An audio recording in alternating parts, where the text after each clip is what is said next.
نحمده ونصلي على رسوله الكريم أما بعد فأعوذ بالله من الشيطان الرجيم بسم الله الرحمن الرحيم إن الذين آمنوا وعملوا الصالحات كانت لهم جنات الفردوس نزلا خالدين فيها لا يبغون عنها ولا قل لو كان البحر مدادا لكلمات ربي لنفد البحر قبل أن تنفد كلمات ربي ولو جئنا بمثله مددا صدق الله المولانا العظيم وصدق رسوله النبي الكريم ونحن على ذلك من الشاهدين والشاكرين والحمد لله رب العالمين اللهم صل على محمد وعلى آل محمد كما صليت على إبراهيم وعلى آل إبراهيم إنك حميد مجيد اللهم بارك على محمد وعلى آل محمد كما باركت على إبراهيم وعلى آل إبراهيم إنك حميد مجيد تو کجا و سنت احمد کجا با محمد کی بود نسبت را حقیقت سے تو دنیا بے خبر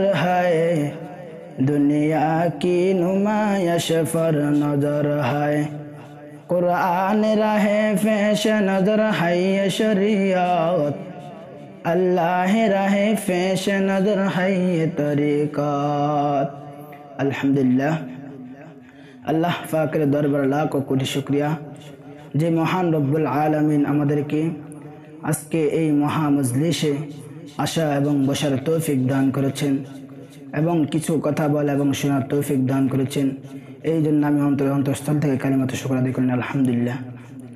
আমি আপনাদের সামনে কোরআনে কারিমের একখানা আয়াত তেলাওয়াত করেছি।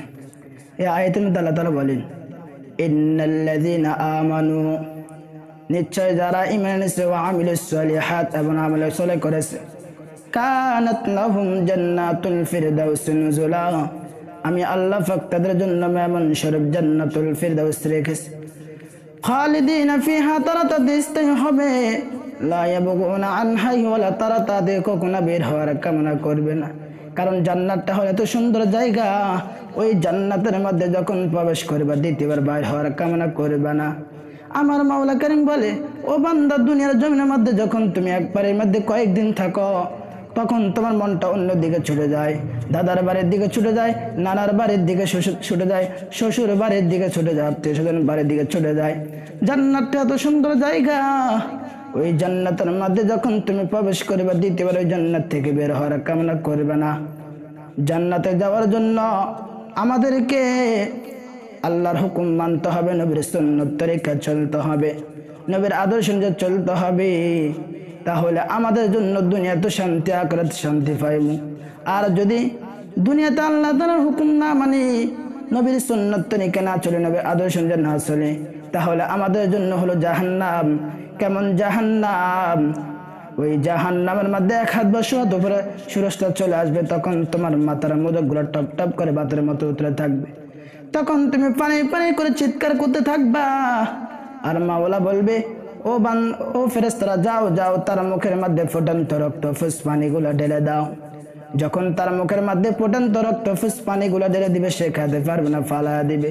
আর মাওলাকে বলবে, মাওলা মাওলা, আমাকে এবার দ্বিতীয়বার সুযোগ দিয়ে দাও, এবার আমি তোমার প্রকৃত বান্দা হয়ে আসবো।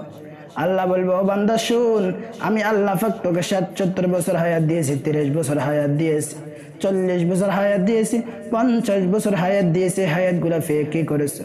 আমি আল্লাহর হুকুম মাননি, নবীর সুন্নাত তরিকা চলনি, নবীর আদর্শ অনুযায়ী চলনি, সুতরাং তুমি জাহান্নামের সাথে আস্বাদন করো। আমি আল্লাহ পাক কেবল তোমার শাস্তি বৃদ্ধি করতে থাকবো।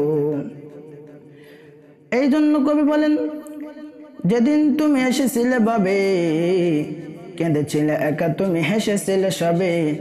এমন জীবন তুমি করিবে গঠন, মরণে হাসিবে তুমি, কাঁদিবে ভুবন। যেদিন তুমি এই দুনিয়াতে এসেছিলে, মানুষ তোমাকে দেখে হাসছিল, আর তুমি কেঁদেছিলে একা। এমন জীবন তুমি করিবে গঠন, যখন তুমি নেক কাজ করবা, যখন আল্লাহর হুকুম মানবা, নবীর সুন্নাত তরিকা চলবা, যখন মানুষের মনে কষ্ট দিবা না, মানুষের হক মারে খাবা না, যখন মানুষকে গালি দিবা না, যখন মানুষের সাথে সুন্দর আচরণ করবা, সৎ আচরণ করবা, খেয়াল রাখবা, স্মরণ রাখবা। মৃত্যুর সময় যখন তোমাকে জান্নাতটা দেখা দিবে, তখন তুমি হাসতে হাসতে মৃত্যুবরণ করবা। আর মানুষ তোমার জন্য কাঁদতে থাকবে, আসমান তোমার জন্য কাঁদতে থাকবে, জমিন তোমার জন্য কাঁদতে থাকবে, পাহাড় পর্বতগুলো তোমার জন্য কাঁদতে থাকবে।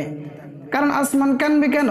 আসমান কানবে এই জন্য, বলবে এই যখন নেককার লোকটা ছিল, তখন এই রহমতের দরজা দিয়া তার জন্য রিজিক বর্ষণ হয়েছিল। আজকে ওই রহমতের ফেরেশতা কাঁদে এই জন্য, আজকে তার জন্য রহমতের রিজিক আসতেছে না, আজকে তার জন্য রহমতের রিজিক বন্ধ হয়ে গেছে।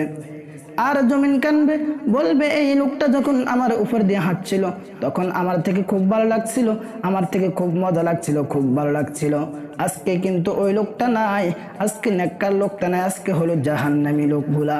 আজকে ওই লোকগুলা যারা আল্লাহর হুকুম মানে না, নবীর সুন্নাত তরিকা চলে, নামাজ পড়ে না, তারাই আজকে আমার উপর দিয়ে হাঁটবে, আর আমার থেকে খারাপ লাগবে, আমার থেকে ভালো লাগবে না। এই জন্য আমার ভাইরা, আল্লাহর হুকুম মানবো, নবীর সুন্নাত তরিকা চলবো, নবীর আদর্শ অনুযায়ী চলবো, দুনিয়া তো শান্তি পাইবো, আখিরাতে তো শান্তি পাবো।